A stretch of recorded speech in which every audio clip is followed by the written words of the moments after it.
No, I've got this one. Yeah, no, all good. So, hello guys. First of all, I want to say I really love Matthias for his input on the science, because my part of the story is a very personal one. It's my way of how I got help by Wim Hof, his method, and ice cold water.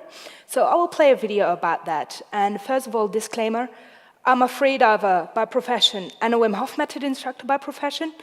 These two don't combine.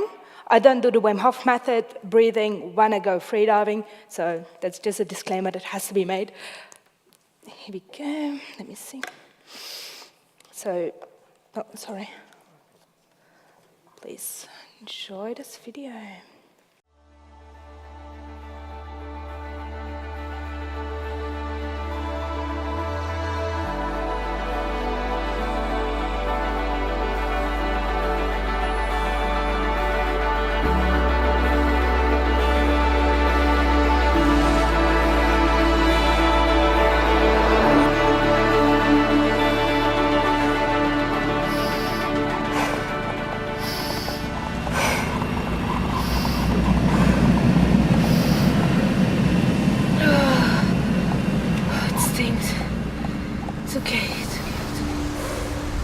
The cold has been my lifeline.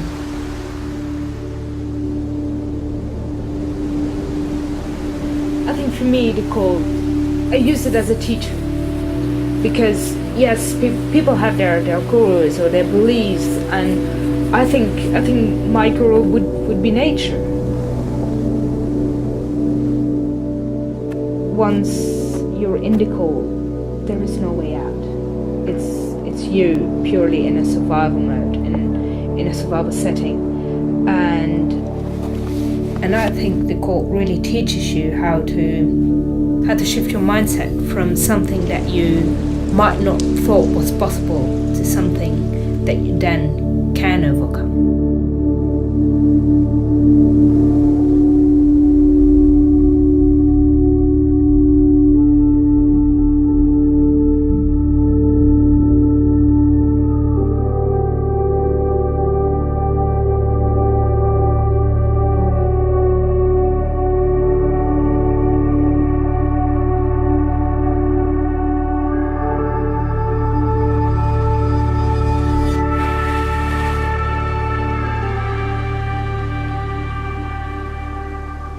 The cold really helped me overcome trauma. When I was traveling, I got raped.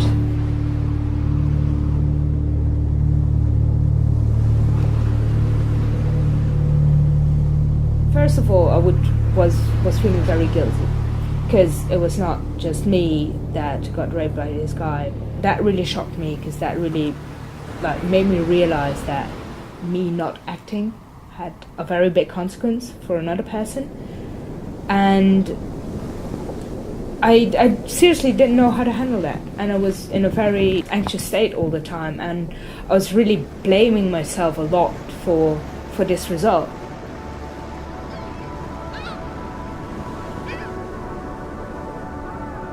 I think it's only once I got into the cold and used the cold as a provoker of all these other emotions that I realized it's okay to have had those thoughts, but it doesn't have to define me. It just really helped me realizing time and time again that I'm not my thoughts. I'm not my history, I'm not my past, I'm not my future.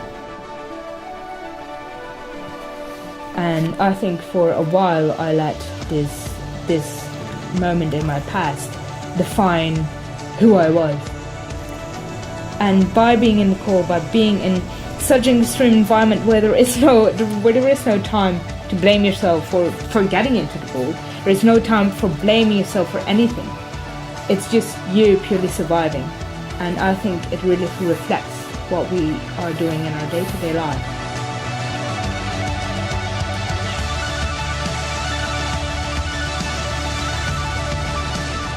And I think by tapping into this I would almost say primal state of ourselves, it's you learn how to connect to yourself, and with learning how to connect to yourself, you connect to others around you.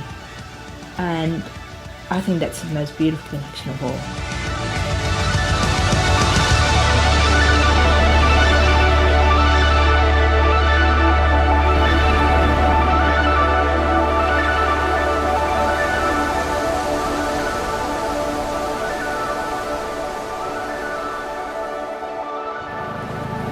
You're feeling like your heart's beating? No, it's cold. Oh, it's cold in your body, yeah. It's cold in my core. It's not cold in my body anymore. I really want to show people that there is a beauty in going out of your comfort zone.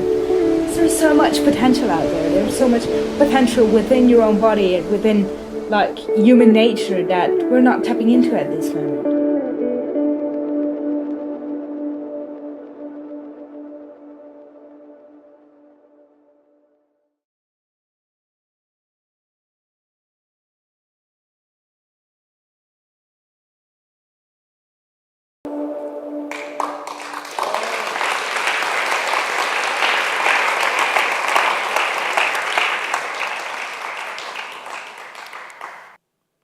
So yeah, as I said in the video, I've been assaulted and I had a really hard time dealing with that. And not just because I was assaulted, but a week after me, he raped another girl. And I didn't report him because we were working together and it was a small island that we were living on.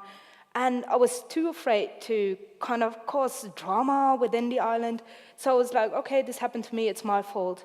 And I didn't do anything. But then when I heard that this other girl got assaulted by the same guy, and she did report him, and like consequences were taken for him, I realized that me not acting had such a big consequence for these other people. And I didn't know how to handle that. I got spiraled down, depressed, anxious. I was having panic attacks all the time.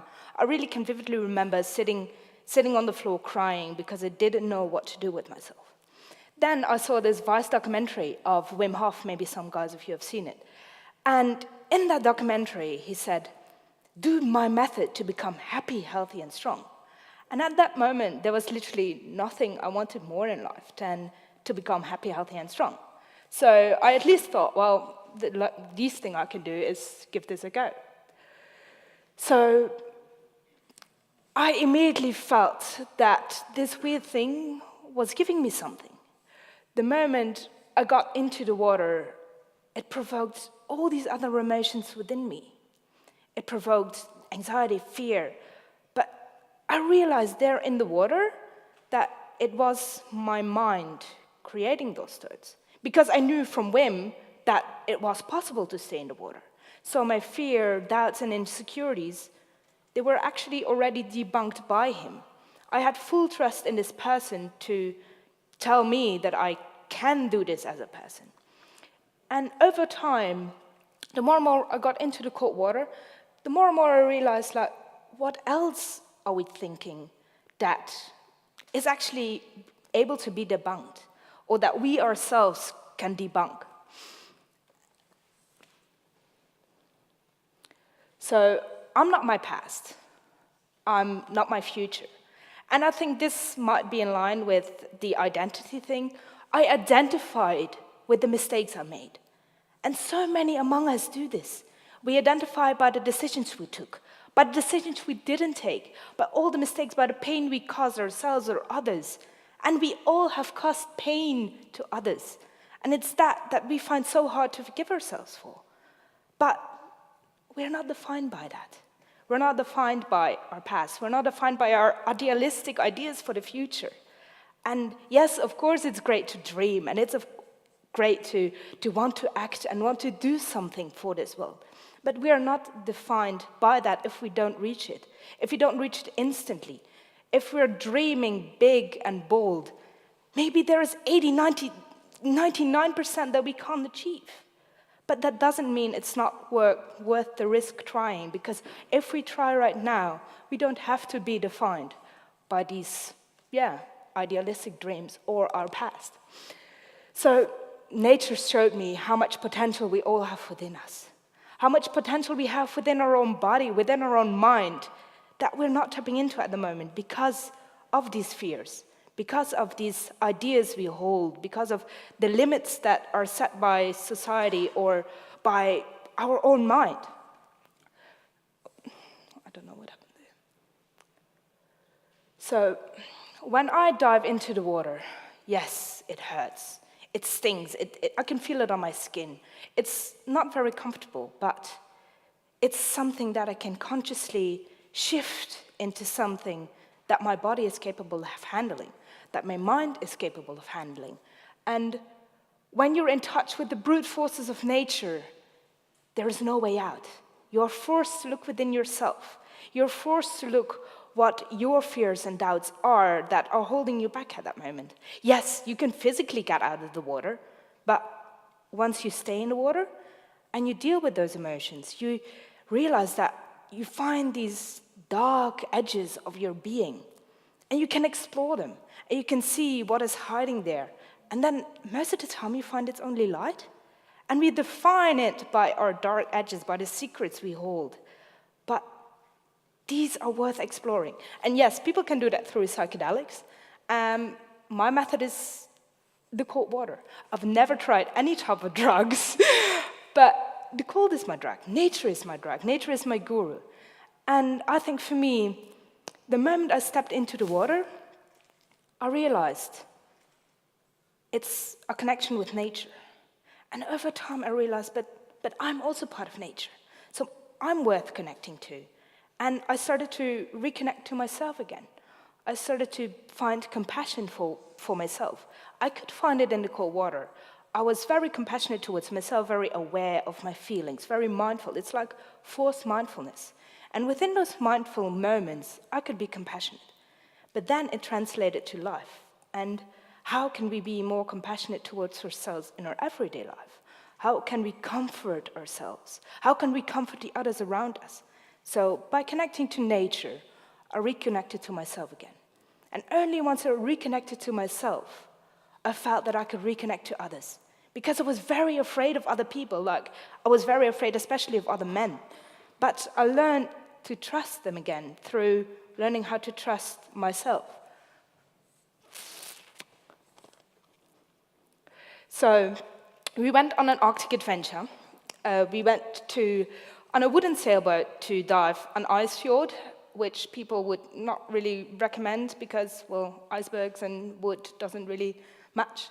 So we went to Greenland, and the first thing the skipper told us when we were on a boat, it's like, look, I'm the skipper, I'm responsible. When you fall overboard, you've got 3 minutes. You've got 3 minutes, and then you die.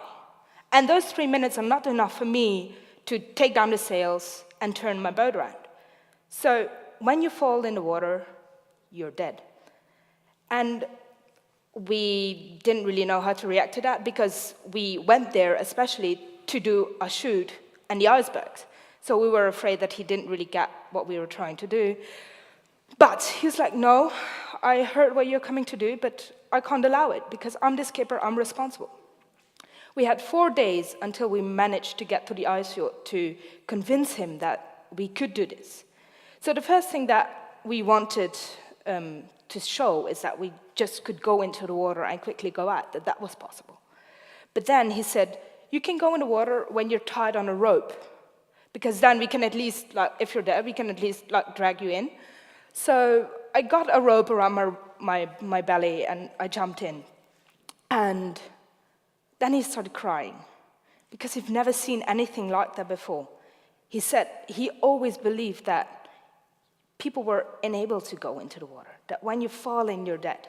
And how many of those ideas are we holding currently that we think are bad for us, or we can't do, or we shouldn't do, that maybe we are capable of doing, either with our physical body or with our minds?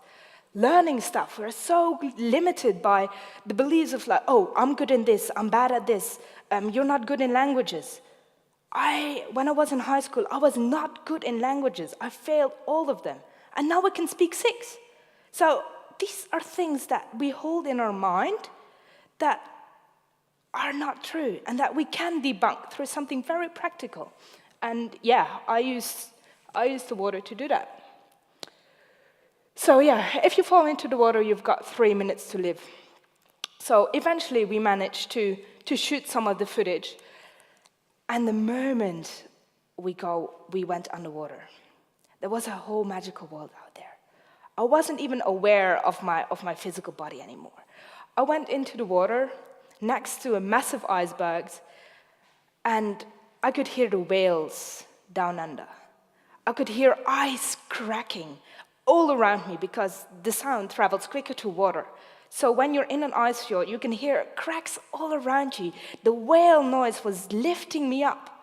There were whales like coming out of the water everywhere. It was this magical moment, and in that moment I realized, like, this is what we live for. We live for this connection. Okay. So we went to dive one of the world's biggest ice fjords. And our dive watches measured -3. On paper, I've read that at -2, your blood should freeze. So I don't know how this would be possible if we are holding all of the current thoughts or belief systems.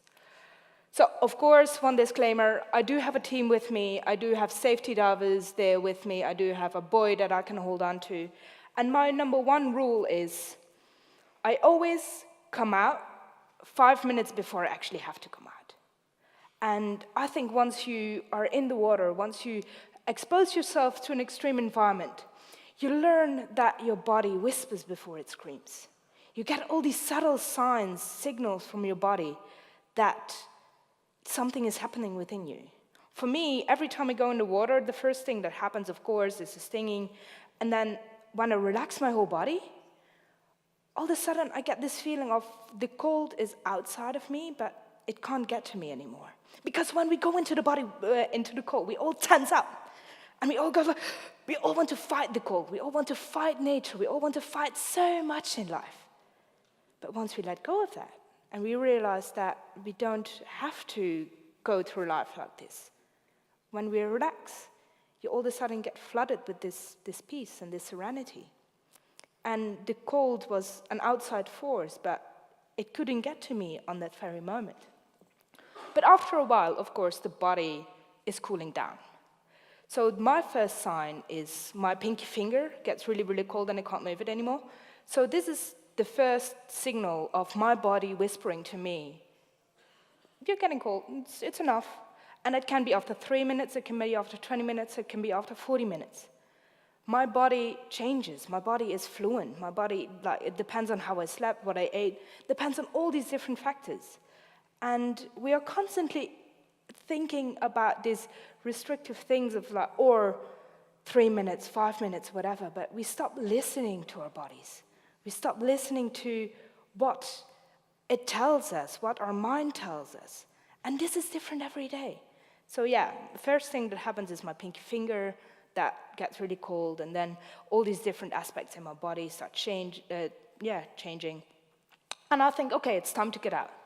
But I know that if my rescue boat can't get me immediately, I know that I still have 5 to 10 minutes that I would survive. And of course, I've been playing with fire or ice, I don't know. Sometimes it's a bit tricky. And yes, I had phases that I got really cold, that I got hypothermia. But those were moments that I wasn't focused. Those were moments that I got distracted by other people because people on the boat were telling me that I was going to die. People were like, no, she's going to die. Of course, that does something with your mind. And my body just starts shivering and shaking. And at that moment, luckily, one of the safety divers, he screamed, get him out, get him away from her. Because sometimes we don't know in what state we are. We don't know how our physical body is doing, how our mental body is doing. And we rely on others to give us cues on how we are in our inner state. Or maybe rely on other stuff to give us that information on this inner state. And sometimes that is a misconception there. If others tell us, oh, you look so sad. Or, I don't know, what's going on today with you? Is there something, are you on your period? Maybe these are cues that we then internalize. but we stop listening to our own bodies and what it tells us. So with this, my main goal is to show people that we are capable of so much. We are capable of listening to our inner self. So it's a quote from Kiki Bosch: "You can't be what you can't see." If the equilibrium or the common knowledge is, if you fall in the water 3 minutes, then you're dead, then that's what people see, that's what people hear, and that's the only thing people can be. And there are only a few people like Wim Hof that have a vision powerful enough to see that's not true. But they see it through their vision. Most, probably not in this crowd, but most people out there need a visual. They don't have a vision, so they need a visual. And this is what I want to ask you. Be that visual for people, to show them what is possible, to show them what we can create, what we can overcome, what we can do, what we can achieve. And yeah, that's the vision that we all need. We all need a vision to strive for, internally, and some people need it externally. So that brings me to the mission. The mission is indeed, I want you to show this. I want you to become ambassadors and doing this and showing people that so much more potential is within us.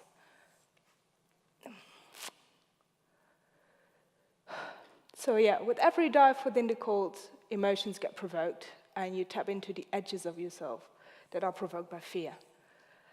And once you let go of that, and once you relax, there is an ocean of peace and serenity from the inside out. And it's this ocean that we need to start drinking from. Because, as I told before, we all have our pain, we all have our story, we all have caused pain in somebody else. But we are not the decisions we have made, the ones we still call mistakes when we tuck them in at night. We are not our decisions. We are not our past. We're not defined by anything like that. So disturb the comfort is provoke people to get out of the comfort zone, to challenge themselves, to see what's possible for them, their body, and their mind. But on the other hand, I also want people to realize that within this life, it's so important to connect. It's so important to connect to others around you, to connect to yourself, to comfort yourself when you're disturbed, to realize when your whole life is an ice bath that you can't get out. So comfort the disturbed, comfort yourself and others around you, build that tribalism that we all so need in this life. Every moment we have a choice to hold on to our fears or to let go of that and relax. And of course, I'm not perfect in that. I get feared. My knees were buckling when I came onto stage. But this is not something that I have to give into. Just like I might be afraid of changing that shower onto really cold because it's uncomfortable. It's something that I can acknowledge, and I think, ooh, I don't want to do that. But I can still move my physical body to go out and do that. I can still shift my mindset and just do it. So for me, the three things were, through nature, I reconnected to myself, and I hope that I can connect to you out there. So I guess that's it, right? Yeah. We rise by lifting others. Thank you.